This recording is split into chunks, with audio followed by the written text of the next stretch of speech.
ক্যাপটি আমাদের খুলে নিতে হবে। খুলে নেওয়ার পর এই ক্যাপসুল এর পাতা থেকে একটি ক্যাপসুল আমরা খুলে নিব এবং এইটা এই ডিভাইসের ভিতরে আমরা প্রবেশ করাবো।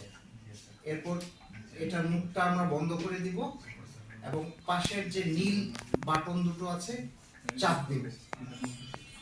প্রথমে আমাদেরকে একটি বড় শ্বাস নিয়ে শ্বাস ছেড়ে বুক খালি করে নিতে হবে।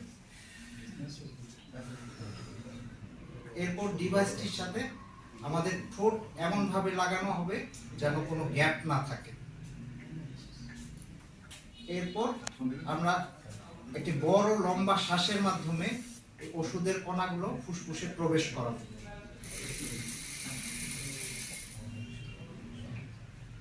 এরপর 10 সেকেন্ড আমরা এই শ্বাসটা ধরে রাখবো।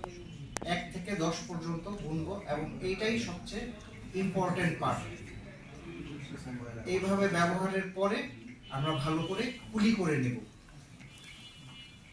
তো ডিপিআই ব্যবহারের সুবিধা হচ্ছে এটার মাধ্যমে আমরা অ্যাজমা, সিওপিডি এই ধরনের রোগ নিয়ন্ত্রণে রাখতে পারবো, কিন্তু ইমার্জেন্সি সিচুয়েশনে ডিপিআই ব্যবহার করা যাবে না। সেক্ষেত্রে অন্য ইনহেলার টেকনিক যেগুলো আছে সেগুলো ব্যবহার করতে হবে। সবাই সুস্থ থাকুন, ভালো থাকুন, ধন্যবাদ।